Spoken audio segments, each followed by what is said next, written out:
कहानी की शुरुआत में हम एक स्पेस स्टेशन को देखते हैं जहां पर साइंटिस्ट एक सीक्रेट एक्सपेरिमेंट कर रहे होते हैं और ये एक्सपेरिमेंट एक चूहे पर किया जा रहा होता है। अब इस एक्सपेरिमेंट को कामयाब बनाने के लिए साइंटिस्ट एक चूहे को एक वायरस देते हैं और ये वायरस इतना ज्यादा पावरफुल होता है कि अगर इसे किसी भी जानवर को दिया जाए तो वो जानवर अपने साइज से कई गुना बड़ा और खतरनाक हो जाता है। और होता भी ऐसा ही है। जब ये लोग उस चूहे को वायरस से इन्फेक्टेड कर देते हैं तो वो चूहा अपने साइज से कई गुना ज्यादा बड़ा हो जाता है और साइंटिस्ट के कंट्रोल करने से पहले ही वो चूहा बेकाबू होकर पूरे स्पेस स्टेशन में तोड़फोड़ शुरू कर देता है, जिसमें कई साइंटिस्ट मारे जाते हैं और सिर्फ एक ही साइंटिस्ट बच जाती है और वो जल्दी से स्पेस स्टेशन के दरवाजे के करीब आकर अपनी कंपनी की सीईओ, जिसका नाम क्लेयर है, उससे कहती है कि एक्सपेरिमेंट फेल हो चुका है और वो चूहा बहुत ही ज्यादा एग्रेसिव होकर सबको मार चुका है। बस मैं अकेली जिंदा बची हूँ, इसलिए जल्दी से स्पेस स्टेशन का दरवाजा खोल दो ताकि मैं बाहर आ सकूं, नहीं तो वो चूहा मुझे भी मार देगा। लेकिन उस कंपनी की सीईओ बहुत ही लालची औरत होती है और वो कहती है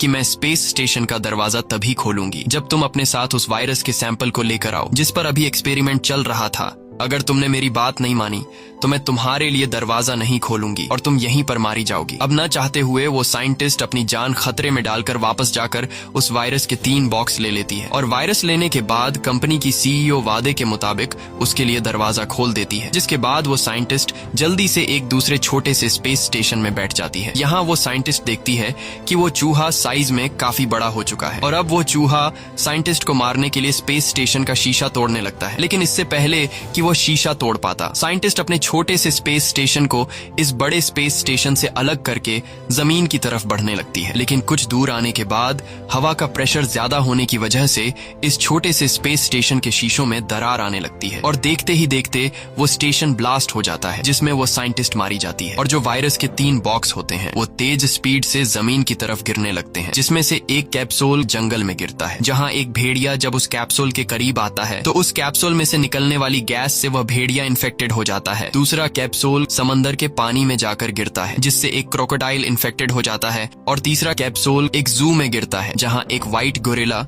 जब उस कैप्सूल के पास जाता है तो उस कैप्सूल में से निकलने वाली गैस को इनहेल करके सफेद गोरिल्ला भी इन्फेक्टेड हो जाता है। इसके बाद हम डेविस नाम के एक आदमी को देखते हैं। डेविस पहले यूएस मिलिट्री में हुआ करता था, लेकिन अब डेविस यूएस मिलिट्री से रिटायर होकर जंगल के जानवरों को ट्रेन करने का काम करता है। यहाँ डेविस अपने साथ कुछ टूरिस्ट्स को जंगल का सैर देने के लिए लेकर जाता है और वो उन लोगों को गोरिल्ला की जगह पर लेकर आता है जहाँ पर ढेर सारे गोरिल्ला होते हैं, जिसे देखकर सभी टूरिस्ट्स काफी घबरा जाते हैं। लेकिन डेविस उनसे कहता है कि घबराओ मत, ये तुम्हें कुछ नहीं कहेंगे। और तभी एक व्हाइट गोरिल्ला इनके सामने आता है। ये वही गोरिल्ला होता है जिसने रात को कैप्सूल में से निकलने वाली गैस को इनहेल कर लिया था, लेकिन अभी तक उस वायरस का असर इस गोरिल्ला पर नहीं हुआ था। और यहाँ हम देखते हैं कि डेविस उस व्हाइट गोरिल्ला से इशारों में बात कर रहा है। ये व्हाइट गोरिल्ला बहुत ही ज्यादा इंटेलिजेंट होता है, जो इंसान की बातों को समझ सकता है। और यह गोरिल्ला डेविस के साथ काफी अच्छे से पेश आता है, क्योंकि जब यह गोरिल्ला छोटा था और इस गोरिल्ला की माँ को शिकारियों ने मार दिया, तब डेविस ने इस गोरिल्ला को जंगल से लाकर अपने साथ पाला और डेविस ने इसका नाम जॉर्ज रख दिया और अब डेविस और जॉर्ज के बीच काफी अच्छी दोस्ती है। वहीं दूसरी तरफ हम कंपनी की सीईओ को देखते हैं, जिसने स्पेस स्टेशन में फंसी हुई लड़की से कहा था कि अगर तुम अपने साथ वायरस कैप्सूल नहीं लाई तो मैं तुम्हारे लिए स्पेस स्टेशन का दरवाजा नहीं खोलूंगी। यहाँ कंपनी की सीईओ का भाई काफी गुस्सा होता है, क्योंकि इनका एक्सपेरिमेंट का मिशन फेल हो चुका था और जो लड़की स्पेस स्टेशन से इनके लिए 3 वायरस के 3 कैप्सूल लाने वाली थी, इन्हें लग रहा था कि वो कैप्सूल भी ब्लास्ट में खत्म हो गए हैं। लेकिन यहाँ कंपनी की सीईओ अपने भाई को कुछ तस्वीरें दिखाती है और कहती है कि साइंटिस्ट तो ब्लास्ट में मारी गई, लेकिन उसने जो 3 वायरस के कैप्सूल उठाए थे वो काफी ज्यादा मजबूत हैं और मुझे पूरा यकीन है कि वो ब्लास्ट में टूटे नहीं हैं। साथ ही कंपनी की सीईओ अपने भाई को जंगल की एक तस्वीर दिखाते हुए कहती है कि हमें खबर मिली है कि कल रात को यहाँ पर आसमान से जलती हुई कोई चीज गिरी है, जो कि कुछ और नहीं बल्कि वही वायरस के कैप्सूल हैं। इसलिए हमें जल्दी से अपनी टीम को वहाँ पर भेजकर उन वायरस के कैप्सूल को हासिल करना चाहिए। अगर एक बार हम लोगों ने उन कैप्सूल को हासिल कर लिया तो हम इसे मार्केट में बेचकर ढेर सारा पैसा कमा सकते हैं। सीईओ के भाई को यह आइडिया पसंद आता है, जिसके बाद कंपनी की सीईओ एक प्राइवेट आर्मी की टीम को उस जंगल में जाकर वायरस के कैप्सूल लाने का ऑर्डर देती है और वो प्राइवेट आर्मी टीम भी पूरी तैयारी करके हेलीकॉप्टर से जंगल की तरफ निकल पड़ती है। अगले दिन सुबह डेविस जब जू में आता है तो उससे टीम का एक बंदा कहता है कि जॉर्ज यानी कि सफेद गोरिल्ला बहुत ही ज्यादा गुस्से में है और जॉर्ज अपने पिंजरे से निकलकर एक बड़े बेर की जगह में चला गया है। ये सुनकर डेविस को जॉर्ज की फिक्र होने लगती है क्योंकि बेर बहुत ही ज्यादा ताकतवर और खतरनाक होते हैं और डेविस को लगा कि अब तक उस बेर ने जॉर्ज को मार दिया होगा। लेकिन जब यह लोग जू के अंदर जाते हैं तो इनकी आंखें खुली की खुली रह जाती हैं क्योंकि बेर नीचे जमीन पर मरा पड़ा हुआ था और जॉर्ज बेर की गुफा में बैठा हुआ था। ये देखकर ये दोनों काफी शॉक्ड हो जाते हैं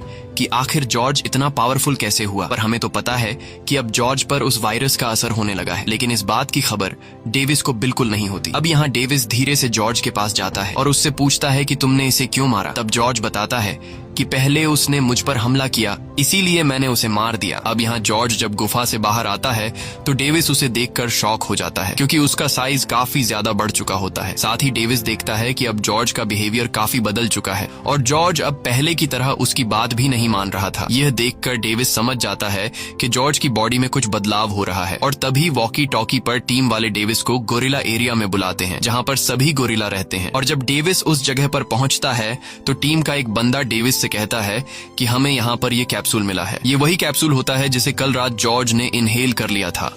उस कैप्सूल को देखकर डेविस समझ जाता है कि जरूर इसी कैप्सूल की वजह से जॉर्ज में बदलाव आए हैं। जिसके बाद डेविस उस कैप्सूल को अपने पास रख लेता है और डेविस जॉर्ज को एक बड़े से पिंजरे में बंद करके हॉस्पिटल ले आता है ताकि उसे पता चल सके कि आखिर जॉर्ज की बॉडी में ऐसा क्या है जिस वजह से उसकी बॉडी इतनी तेजी से ग्रोथ कर रही है। और जॉर्ज के ब्लड के टेस्ट से पता चलता है कि जॉर्ज के खून में किसी चीज की मिलावट हो गई है जिस वजह से उसकी बॉडी की ग्रोथ बढ़ती जा रही है। और तभी यहाँ पर एक फीमेल साइंटिस्ट डॉक्टर आती है और वो डॉक्टर डेविस के हाथ में वो वायरस का कैप्सूल देखकर कहती है कि यह कैप्सूल मुझे दो क्योंकि यह कैप्सूल मेरा है। लेकिन डेविस उसकी बात नहीं सुनता और वहाँ से जाने लगता है। तब वो डॉक्टर डेविस के पीछे आकर उससे कहती है कि जॉर्ज की बॉडी बहुत तेजी से बढ़ रही है, वह पहले से ज्यादा ताकतवर और फुर्तीला हो गया है। ये सुनकर डेविस इस डॉक्टर की बात गौर से सुनने लगता है क्योंकि सच में यह बदलाव जॉर्ज में आ रहे थे। तब वह डॉक्टर डेविस से कहती है कि मैं एक एनर्जन कंपनी में काम करती हूँ जो जानवरों का डीएनए मर्ज करते हैं और हमने एक शार्क, वेलफिश, चीते और एक चमगादड़ के डीएनए को मिक्स करके एक ऐसा वायरस बनाया जिसे अगर किसी भी जानवर पर टेस्ट किया जाए तो उस जानवर का साइज एक शार्क की तरह नॉन स्टॉप बढ़ता रहता है और एक चीते की तरह फुर्तीला हो जाता है। यही वजह है कि जॉर्ज का गुस्सा, फुर्ती और साइज दिन ब दिन बढ़ता जा रहा है क्योंकि पिछली रात जॉर्ज की हाइट 7 फुट थी लेकिन अब जॉर्ज की हाइट 10 फुट से भी लंबी हो गई है और सिर्फ मैं ही हूँ जो जॉर्ज को ठीक कर सकती हूँ। मेरे पास एक ऐसी वैक्सीन है जिसे जॉर्ज को लगाते ही जॉर्ज का साइज वापस से छोटा तो नहीं हो पाएगा लेकिन जॉर्ज का गुस्सा बिल्कुल शांत हो जाएगा। अब यहाँ जॉर्ज को खाना न मिलने की वजह से वह गुस्सा हो जाता है और गुस्से में वो पिंजरे को तोड़ने लगता है। डेविस उसे शांत करने की कोशिश करता है लेकिन जॉर्ज अब डेविस की भी बात नहीं सुनता और पिंजरा तोड़कर हॉस्पिटल के दरवाजे से होते हुए बाहर रोड पर निकल आता है। तब डेविस भी बाहर आकर जॉर्ज को रोकने की कोशिश करता है लेकिन जॉर्ज पूरी तरह से बेकाबू हो चुका था और तभी वहाँ पर पुलिस पहुँच जाती है और पुलिस जॉर्ज पर बंदूक तान देती है। तब डेविस पुलिस को जॉर्ज पर गोली चलाने से रोक देता है और कहता है कि मैं इसे शांत कर सकता हूँ। जिसके बाद पुलिस डेविस की बात मानकर बंदूक नीचे कर देती है और डेविस जॉर्ज को शांत कर देता है। लेकिन तभी वहाँ पर हेलीकॉप्टर से कुछ पुलिस आते हैं और वो लोग जॉर्ज को बेहोशी के इंजेक्शन से शूट कर लेते हैं जिसके कुछ देर बाद ही जॉर्ज बेहोश हो जाता है। वहीं दूसरी तरफ कंपनी के सीईओ ने जिस प्राइवेट आर्मी टीम को वायरस के कैप्सूल लाने के लिए जंगल में भेजा होता है वो लोग जंगल के उस हिस्से में पहुंच जाते हैं। जिसके बाद प्राइवेट आर्मी टीम हेलीकॉप्टर से नीचे जंगल में उतरती है और जंगल के हर एक हिस्से में वायरस के कैप्सूल को ढूंढने लगते हैं। वहीं दूसरी तरफ इस प्राइवेट आर्मी टीम को कंपनी की सीईओ और उसका भाई कैमरों की मदद से सब कुछ देख रहे होते हैं और टीम के साथी जब जंगल में आगे बढ़ रहे होते हैं तभी इन्हें जमीन पर किसी जानवर के पैर का निशान मिलता है जो काफी ज्यादा बड़ा होता है। यह देखकर टीम के सभी लोग काफी घबरा जाते हैं और यह निशान एक वुल्फ का होता है जिससे ये लोग समझ जाते हैं कि उस वायरस को एक वुल्फ ने इनहेल कर लिया है। तब कंपनी की सीईओ प्राइवेट आर्मी टीम के कैप्टन से कहती है कि मुझे कैसे भी करके यह वुल्फ जिंदा या मरा हुआ चाहिए। अब यह लोग भी उस वुल्फ को मारने के लिए तैयार हो जाते हैं और तभी इन लोगों को आस पास किसी चीज के आने की आवाज सुनाई देती है जिसे सुनकर यह सभी लोग अलर्ट हो जाते हैं और तभी हम देखते हैं कि एक बहुत ही बड़ा वुल्फ इन पर हमला कर देता है और इनके कई साथियों को मार डालता है। तब यह लोग खुद को बचाने के लिए जंगल में यहाँ वहाँ भागने लगते हैं लेकिन वह वुल्फ इन्हें एक एक करके मार डालता है। और यह सब कंपनी की सीईओ स्क्रीन पर देख रही होती है, जिसे देखकर वो काफी उदास हो जाती है। कंपनी की सीईओ इस बात से उदास नहीं होती कि प्राइवेट आर्मी टीम के साथी मारे गए, बल्कि वो इस बात से उदास होती है कि प्राइवेट आर्मी टीम वायरस के कैप्सूल को लाने में कामयाब नहीं हो सके। वहीं जंगल में प्राइवेट आर्मी टीम का सिर्फ कैप्टन जिंदा बचा होता है और कैप्टन जल्दी से हेलीकॉप्टर को बुला लेता है, जिसके बाद कैप्टन तेजी से दौड़ते हुए जंगल से बाहर हेलीकॉप्टर वाली जगह तक पहुंचने की कोशिश करता है, लेकिन तभी वो वुल्फ कैप्टन का पीछा करने लगता है। इसी दौरान हेलीकॉप्टर भी वहां पहुंचकर ऊपर से वुल्फ पर फायरिंग करने लगता है, लेकिन वुल्फ पर गोलियों का कोई असर नहीं होता और वो वुल्फ गुस्सा होकर दौड़ते हुए सीधा उस हेलीकॉप्टर पर छलांग लगा देता है, जिससे वो हेलीकॉप्टर पूरी तरह से क्रैश हो जाता है। और यह सब प्राइवेट आर्मी टीम का कैप्टन भी देख रहा होता है और तभी पीछे से वुल्फ आकर टीम के कैप्टन को जिंदा निगल लेता है। वहीं दूसरी तरफ हम देखते हैं कि जब ऊपर हेलीकॉप्टर से इंजेक्शन से शूट करके जॉर्ज को बेहोश कर दिया गया था, तब पुलिस ने जॉर्ज को एक पिंजरे में बंद कर दिया था और अब उस पिंजरे को एक एरोप्लेन में रखकर एक्सपेरिमेंट के लिए ले जाया जा रहा होता है। साथ ही पुलिस ने डॉक्टर और डेविस को भी अरेस्ट कर लिया होता है, क्योंकि इन दोनों ने जॉर्ज के साइज बढ़ने की खबर गवर्नमेंट को नहीं दी थी। जिसके बाद इन दोनों को भी उसी एयरप्लेन में बिठा दिया जाता है जहां पर जॉर्ज को पिंजरे में बांधा गया था और कुछ देर बाद जहाज टेक ऑफ कर लेता है। तभी इनके पास एक एजेंट आता है और वह एजेंट डेविस से कहता है कि तुम गोरिल्ला को ट्रेन करने का काम करते हो, लेकिन पहले तुम एक सोल्जर थे और तुमने कई सारी जंगें लड़ी। अब यहाँ डेविस उस एजेंट से पूछता है कि तुम लोग इस गोरिल्ला के साथ क्या करने वाले हो। तब वह एजेंट बताता है कि हम लोग इस गोरिल्ला को मार देंगे, क्योंकि ये इंसानों के लिए खतरा बन सकता है। और सिर्फ ये एक गोरिल्ला नहीं है जिसका साइज बढ़ रहा है, बल्कि जंगल में एक भेड़िया भी देखा गया है जिसका साइज तेजी से बढ़ रहा है। यहाँ डेविस उस एजेंट से कहता है कि तुम्हें इस गोरिल्ला को मारना नहीं चाहिए, क्योंकि हम इस गोरिल्ला को ठीक कर सकते हैं। डेविस डॉक्टर कैथ की तरफ देखते हुए उस एजेंट से कहता है कि डॉक्टर कैथ एनर्जन कंपनी में काम करती है और कैथ ने एक ऐसी वैक्सीन तैयार कर ली है जिससे हम इस गोरिल्ला को पूरी तरह से नॉर्मल कर सकते हैं। ये सुनकर वो एजेंट मुस्कुराता है और कहता है कि तुम इस डॉक्टर की पूरी सच्चाई नहीं जानते। तब वह एजेंट डॉक्टर कैथ के बारे में बताने लगता है कि तुम एक एनर्जन कंपनी के लिए काम करती थी, लेकिन आज से 2 साल पहले तुम्हें 13 महीनों की जेल हुई, क्योंकि तुमने अपनी कंपनी से हार्ड ड्राइव चुराने की कोशिश की थी। ये सुनकर डेविस मायूस हो जाता है, क्योंकि डॉक्टर ने उसे झूठ कहा था कि मैं अभी भी एनर्जन कंपनी में काम करती हूँ। वहीं दूसरी तरफ हम एनर्जन कंपनी की सीईओ और उसके भाई को देखते हैं। यहाँ इन दोनों को पता चल गया होता है कि सरकार ने सफेद गोरिल्ला को पकड़ लिया है और अब वो लोग उसे एक एयरप्लेन के जरिए एक्सपेरिमेंट के लिए ले जा रहे हैं। यह पता चलते ही एनर्जन कंपनी की सीईओ काफी गुस्सा हो जाती है, क्योंकि वह नहीं चाहती थी कि इस वायरस का सैंपल किसी दूसरे के हाथ लगे। जिसके बाद वह अपने भाई को एक प्लान बताती है और कहती है कि जितने भी जानवर हमारी कंपनी के बनाए गए वायरस से इन्फेक्टेड हुए हैं, उन सभी जानवरों के अंदर हमारे वायरस का डीएनए है। इसीलिए मैंने एक ऐसी फ्रीक्वेंसी टावर तैयार की है जिसे ऑन करते ही सभी इन्फेक्टेड जानवर इस टावर की तरफ आने लगेंगे। जब वो जानवर यहाँ इस टावर तक पहुँचने की कोशिश करेंगे, तब रास्ते में आर्मी उन जानवरों को मार देगी या फिर वो जानवर आपस में ही लड़कर एक दूसरे को मार देंगे और फिर हम उन मरे हुए जानवरों का डीएनए निकालकर मार्केट में भेज देंगे, जिससे हम ढेर सारा पैसा कमा लेंगे। इसके बाद कंपनी की सीईओ टावर की फ्रीक्वेंसी को ऑन कर देती है और जैसे ही उस टावर से फ्रीक्वेंसी वेव्स निकलने लगते हैं तो सभी इन्फेक्टेड जानवरों को फ्रीक्वेंसी सुनाई देने लगती है। और जब वह भेड़िया उस फ्रीक्वेंसी वेव को सुनता है तो वह सीधे इस फ्रीक्वेंसी टावर की तरफ दौड़ने लगता है। वहीं दूसरी तरफ हम देखते हैं कि नदी के पानी में हलचल होने लगी है और यहाँ हमें पता चलता है कि जिस वायरस से क्रोकोडाइल इन्फेक्टेड हुआ था वो भी अब फ्रीक्वेंसी टावर की तरफ बढ़ने लगा है। वहीं जहाज में जॉर्ज,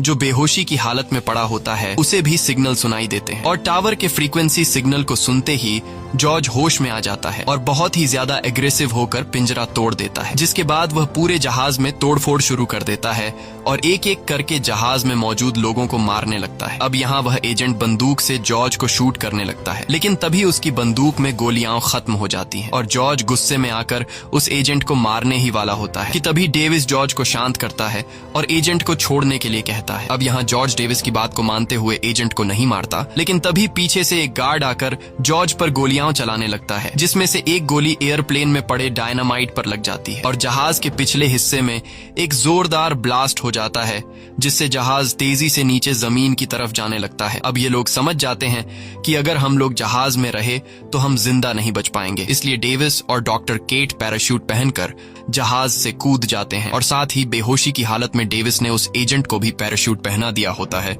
और जब हवा में उस एजेंट को होश आता है तब डेविस उसका पैराशूट खोल लेता है। लेकिन जॉर्ज अभी भी प्लेन में होता है और प्लेन तेजी से नीचे जमीन से टकराकर ब्लास्ट हो जाता है। ये देखकर डेविस बहुत ज्यादा उदास हो जाता है क्योंकि उसे लगा कि जॉर्ज मर चुका है। अब यह लोग पैराशूट के जरिए सेफली जमीन पर लैंड कर जाते हैं, जिसके बाद ये तीनों दौड़ते हुए उस जगह पर आते हैं जहां पर प्लेन क्रैश हुआ था और यहाँ ये तीनों जॉर्ज की बॉडी को ढूंढने लगते हैं, लेकिन इन्हें जॉर्ज कहीं पर भी दिखाई नहीं देता। और तभी इन लोगों को जमीन पर जॉर्ज के पैरों के निशान नजर आते हैं जो जंगल की तरफ जा रहे थे। ये देखकर डेविस समझ जाता है कि जॉर्ज अभी भी जिंदा है। यहाँ वह एजेंट डेविस का शुक्रिया अदा करता है क्योंकि डेविस ने उसकी जान बचाई। अब यहाँ जॉर्ज को खोने की वजह से डेविस काफी उदास होता है। तब डॉक्टर कैथ डेविस से कहती है कि ये सारी मेरी गलती है, मेरी वजह से ये जानवर इस तरह से बदलने लगे हैं। अगर मैंने वह दवाई नहीं बनाई होती तो आज यह सब नहीं होता। यहाँ डॉक्टर कैथ डेविस को अपनी पूरी स्टोरी बताती है और कहती है कि मैं इनरजेन कंपनी के सीईओ के लिए काम करती थी। सब कुछ ठीक चल रहा था, लेकिन फिर एक दिन मेरे भाई की तबीयत अचानक खराब हो गई। डॉक्टर्स ने कहा कि तुम्हारे भाई की जान बच नहीं पाएगी। अब मैं अपने भाई से बहुत ज्यादा प्यार किया करती थी और मैं अपने भाई को किसी भी कीमत पर खोना नहीं चाहती थी, इसलिए मैंने कंपनी में क्रिस्पर नाम की एक दवाई बनाई जिससे मेरे भाई की जान बच सकती थी। लेकिन कंपनी के सीईओ को जब पता चला कि मैंने क्रिस्पर नाम की दवाई बनाई है तो कंपनी के सीईओ ने उस दवाई के गलत एक्सपेरिमेंट शुरू किए। और जब मुझे पता चला कि कंपनी की सीईओ मेरे बनाई गई दवाई पर गलत एक्सपेरिमेंट्स कर रही है तो मैंने सारे सैंपल्स तबाह करने का फैसला किया। लेकिन जब मैंने उन सैंपल्स की हार्ड ड्राइव चुराई तो कंपनी के गार्ड्स ने मुझे पकड़ लिया और फिर मुझे कंपनी की सीईओ ने चोरी के केस में 13 महीने जेल में डाला। और जब मैं जेल में थी तब मेरे भाई की डेथ हुई, लेकिन मरने के बाद भी मैं अपने भाई का चेहरा देख नहीं पाई। इसीलिए अब मैं चाहती हूँ कि कंपनी की सीईओ अब दोबारा किसी को नुकसान न पहुंचाए और मैं इनरजेन कंपनी की सीईओ का असली चेहरा दुनिया के सामने लाना चाहती हूँ। तभी इनके साथ जो एजेंट होता है उसके बुलाने पर वहां पर हेलीकॉप्टर्स आ जाते हैं और वह हेलीकॉप्टर इन तीनों को एयरफोर्स हेडक्वार्टर ले जाते हैं जहां इनकी मुलाकात कर्नल से होती है और कर्नल वुल्फ और जॉर्ज पर बॉम्ब से अटैक करने का प्लान बना रहा होता है। यहाँ कर्नल इन दोनों को जॉर्ज और वुल्फ की वीडियो दिखाते हुए कहता है कि यह दोनों पिछले कई घंटों से एक ही डायरेक्शन में शहर की तरफ बढ़ रहे हैं और यह देखकर डॉक्टर कैथ समझ जाती है कि यह जानवर क्यों इस तरह से शहर की तरफ आ रहे हैं। तब यहाँ डॉक्टर सभी को बताती है कि मैं जिस इनरजेन कंपनी में काम करती थी उस कंपनी की सीईओ ने बिल्डिंग की छत पर एक टावर बनाया है जिससे निकलने वाली फ्रीक्वेंसी वेव इन जानवरों को खुद की तरफ अट्रैक्ट करती है और यही वजह है कि ये जानवर एक ही डायरेक्शन में शहर की तरफ आ रहे हैं क्योंकि उस फ्रीक्वेंसी से उन जानवरों को तकलीफ हो रही है और अब यह जानवर किसी तरह करके उस टावर को तोड़ना चाहते हैं। लेकिन कर्नल को इनकी बातों पर यकीन नहीं होता और कर्नल कहता है कि जब ये जानवर शहर में आएंगे तो हम बॉम्ब के जरिए इनको उड़ा देंगे। ये सुनकर डेविस कहता है कि इस तरह से तो आम लोगों की जान भी जाएगी। तब कर्नल कहता है कि फिर हमें क्या करना चाहिए, जिस पर डेविस बताता है कि हमारे पास एक रास्ता है। इन जानवरों को शांत करने के लिए इनरजेन कंपनी में एक एंटीडोट बनाया गया है। अगर हमने एंटीडोट हासिल कर लिया तो हम बिना किसी बॉम्ब ब्लास्ट के इन जानवरों को रोक सकते हैं। लेकिन कर्नल इनकी बात पर राजी नहीं होता और तभी कर्नल के पास एक चिट्ठी आती है जिसमें लिखा हुआ होता है कि डेविस ने उस सफेद गोरिल्ला को ट्रेन किया है। ये पता चलते ही कर्नल गुस्सा हो जाता है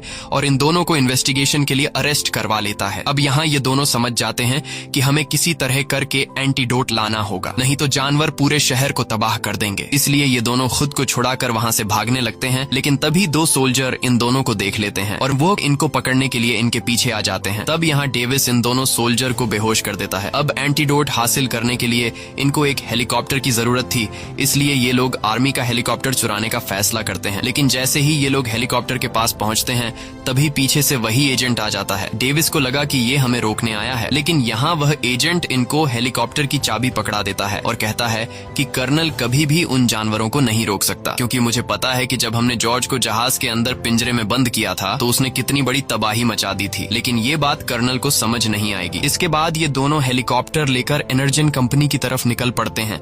वहीं कर्नल आर्मी की एक टीम भेजकर वुल्फ और गोरिल्ला को शहर से रोकने की कोशिश करता है, लेकिन वुल्फ और गोरिल्ला के सामने जो कोई भी आ रहा था वो उन्हें मारते जा रहे थे और ये सब स्क्रीन पर कर्नल देख रहा होता है। अब जब कर्नल समझ जाता है कि ये जानवर किसी भी कीमत पर रुकने वाले नहीं हैं, तो कर्नल पूरे शहर को खाली करने का ऑर्डर दे देता है और पूरे शहर पर एक बड़ा बॉम्ब ब्लास्ट करने का फैसला कर देता है ताकि ये तीनों जानवर मारे जा सकें। वहीं दूसरी तरफ डॉक्टर कैथ और डेविस हेलीकॉप्टर से शहर पहुंच जाते हैं और तभी ऊपर से डेविस देखता है कि वुल्फ और जॉर्ज शहर तक पहुंच चुके हैं और ये दोनों शहर में तबाही मचा रहे हैं। इनके सामने आर्मी की जो भी टैंक और हेलीकॉप्टर आते हैं ये दोनों दोनों जानवर उन्हें तबाह कर देते हैं और तेजी से आगे बढ़ते हुए फ्रीक्वेंसी टावर की तरफ बढ़ने लगते हैं। अब इन दोनों की शहर भर में तबाही कम नहीं थी कि तभी हम देखते हैं कि नदी के पानी में हलचल हो रही है और देखते ही देखते पानी के अंदर से एक बहुत ही बड़ा जायंट क्रोकोडाइल बाहर निकलता है जो बहुत ही ज्यादा भयानक दिख रहा होता है। ये देखकर आर्मी वाले भी डर जाते हैं और जल्दी से रॉकेट लॉन्चर से उस क्रोकोडाइल पर हमला करने लगते हैं, लेकिन वह क्रोकोडाइल अपने बड़े से पांव के नीचे कई आर्मी सोल्जर को कुचल देता है और ये क्रोकोडाइल भी बाकी दो जानवरों की तरह फ्रीक्वेंसी टावर की तरफ बढ़ने लगता है और जो कोई चीज भी इसका रास्ता रोकने आती ये उसे डिस्ट्रॉय कर देता है। वहीं डॉक्टर कैथ और डेविस इनरजेन कंपनी में पहुंच जाते हैं। तभी डेविस के पास एजेंट का कॉल आता है और एजेंट डेविस को बताता है कि कर्नल पूरे शहर पर एक बहुत ही बड़ा बॉम्ब ब्लास्ट करने वाला है जिसमें सब कुछ तबाह हो जाएगा, इसलिए तुम्हें कर्नल के बॉम्ब ब्लास्ट से पहले ही कुछ करना होगा। ये खबर सुनकर ये दोनों जल्दी से लैब के हर एक कोने में एंटीडोट ढूंढने लगते हैं और कुछ देर तक ढूंढने के बाद इन्हें एंटीडोट मिल जाता है, जिसके बाद डॉक्टर जल्दी से उस एंटीडोट के 3 सैंपल उठा लेती है। लेकिन तभी कंपनी की सीईओ कैमरा की मदद से स्क्रीन पर डॉक्टर और डेविस को देख लेती है। अब जैसे ही ये दोनों एंटीडोट को ले जाने वाले होते हैं तभी पीछे से कंपनी की सीईओ आ जाती है और वह इन पर बंदूक तान कर एंटीडोट मांगती है। तब यहाँ डॉक्टर बड़ी चालाकी से एक एंटीडोट अपने पास छुपा लेती है और बाकी दो कंपनी की सीईओ को दे देती है। एंटीडोट मिलने के बाद कंपनी की सीईओ डेविस को पैर पर शूट कर लेती है और डॉक्टर को अपने साथ ले जाने लगती है ताकि अगर आगे कोई खतरा आए तो ये दोनों डॉक्टर को बंदी बनाकर खुद को बचा सकें। वहीं हम देखते हैं कि वो तीनों जानवर उस बिल्डिंग तक पहुंच चुके हैं और वो तीनों एक एक करके ऊपर बिल्डिंग पर चढ़ने लगते हैं। अब यहाँ कंपनी की सीईओ हेलीकॉप्टर में बैठकर यहाँ से निकलने वाली होती है कि तभी अचानक वहाँ पर जॉर्ज आ जाता है। जॉर्ज बहुत ही ज्यादा गुस्से में होता है और वो हेलीकॉप्टर उठाकर डॉक्टर की तरफ फेंकता है, लेकिन तभी डेविस आकर डॉक्टर को बचा लेता है। डॉक्टर डेविस को जिंदा देखकर काफी खुश हो जाती है। यहाँ डॉक्टर कहती है कि मेरे पास अब भी एक एंटीडोट है, क्योंकि जब कंपनी की सीईओ मुझसे एंटीडोट मांग रही थी तब मैंने 2 एंटीडोट तो उसे दे दिए थे, लेकिन एक अपने पास छुपा कर रख दिया। वहीं जॉर्ज फ्रीक्वेंसी टावर को तोड़ने की कोशिश करता है क्योंकि उस टावर में से निकलने वाली फ्रीक्वेंसी जॉर्ज को तकलीफ दे रही थी। अब यहाँ डेविस डॉक्टर केट से कहता है कि हमें यह आखिरी बचा हुआ एंटीडोट जॉर्ज को देना होगा ताकि वो बाकी 2 जानवरों को मार सके, लेकिन जॉर्ज को एंटीडोट देना काफी मुश्किल था क्योंकि जॉर्ज बहुत ज्यादा गुस्से में होता है।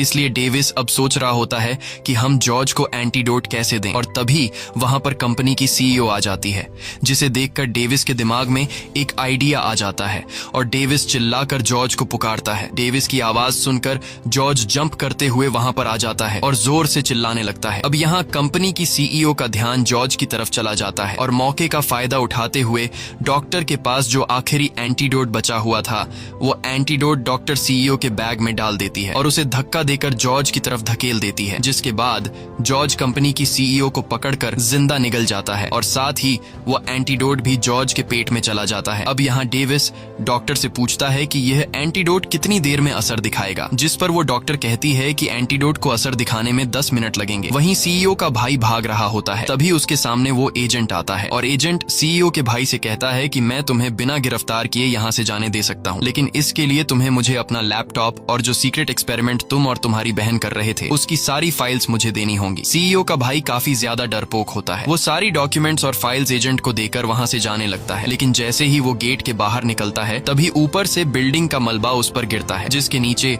वो दब कर मारा जाता है। वहीं बाकी 2 जानवर भी बिल्डिंग के ऊपर लगे टावर तक पहुंचने की कोशिश कर रहे होते हैं और वो वुल्फ ऊपर टावर तक पहुंच जाता है। अब यहाँ बिल्डिंग का स्ट्रक्चर कमजोर होने की वजह से पूरी बिल्डिंग हिलने लगती है। ये देखकर डेविस समझ जाता है कि अब यह बिल्डिंग गिरने वाली है, इसलिए डॉक्टर और डेविस जल्दी से हेलीकॉप्टर में बैठ जाते हैं और जैसे ही यह तीनों जानवर ऊपर बिल्डिंग की छत पर पहुंचते हैं तब वह बिल्डिंग टूटकर नीचे की तरफ गिरने लगती है। यहाँ डॉक्टर और डेविस हेलीकॉप्टर में बैठकर अपनी जान बचा लेते हैं और वो बिल्डिंग देखते ही देखते नीचे जमीन से टकराकर पूरी तरह से तबाह हो जाती है। तभी हम देखते हैं कि बिल्डिंग के मलबे में से जॉर्ज बाहर निकलता है। तब यहाँ डेविस जॉर्ज से इशारों में बात करने लगता है और जॉर्ज पूरी तरह से शांत होकर डेविस की बात सुनने लगता है। यह देखकर डेविस खुश हो जाता है क्योंकि डेविस समझ जाता है कि अब जॉर्ज पर एंटीडोट का असर होने लगा है और जॉर्ज वापस अपनी नॉर्मल हालत में आ चुका है। लेकिन तभी वो 2 जानवर बिल्डिंग के मलबे से बाहर निकलते हैं, जिसे देखकर डेविस जॉर्ज से कहता है कि अब हम दोनों को मिलकर इन दोनों जानवरों को खत्म करना होगा और जॉर्ज इसके लिए मान जाता है। इसके बाद डेविस एक मिलिट्री की गाड़ी के पास आकर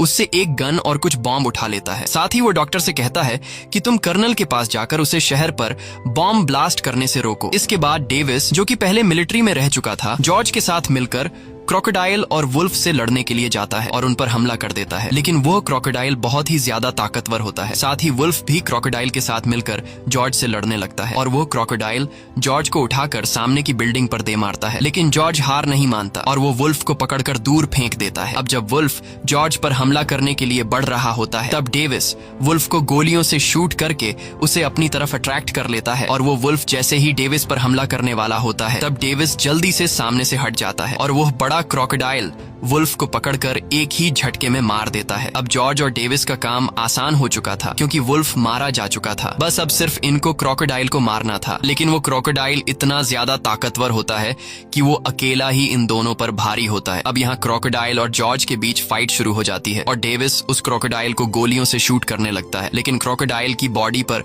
गोलियों का कुछ भी असर नहीं होता और वो क्रोकोडाइल जॉर्ज को उठाकर जमीन पर पटकता है। अब यहाँ डेविस अपने साथी को बचाने के लिए इस क्रोकोडाइल के कान में कई सारे बॉम्ब फेंक देता है, जिससे इस क्रोकोडाइल के कान में एक बहुत ही बड़ा धमाका होता है और वो क्रोकोडाइल कमजोर हो जाता है, लेकिन क्रोकोडाइल रुकता नहीं और वो जॉर्ज को उठाकर सामने की बिल्डिंग पर दे मारता है, जिस वजह से जॉर्ज की छाती में एक बड़ा लोहे का रॉड घुस जाता है और जॉर्ज बुरी तरह से घायल हो जाता है। अब यहाँ फिर से क्रोकोडाइल जॉर्ज को मारने के लिए आगे बढ़ता है। तब डेविस अपने साथी को बचाने के लिए पास के एक हेलीकॉप्टर में जाकर बैठता है और क्रोकोडाइल पर जोरदार फायरिंग शुरू कर देता है, जिससे इस क्रोकोडाइल को अब डेविस पर काफी गुस्सा आ जाता है और वो क्रोकोडाइल तेजी से डेविस को मारने के लिए उसकी तरफ बढ़ने लगता है और जैसे ही वो क्रोकोडाइल हेलीकॉप्टर को उठाकर फेंकने वाला होता है, तब डेविस जल्दी से हेलीकॉप्टर से जान बचाकर कूद जाता है, लेकिन वो क्रोकोडाइल अब भी उसका पीछा नहीं छोड़ता और जैसे ही वो क्रोकोडाइल डेविस को मारने वाला होता है, तभी पीछे से जॉर्ज उड़ते हुए एक बड़ा लोहे का रॉड उठाकर सीधा इस क्रोकोडाइल की आंख में घोंप देता है, जिससे फाइनली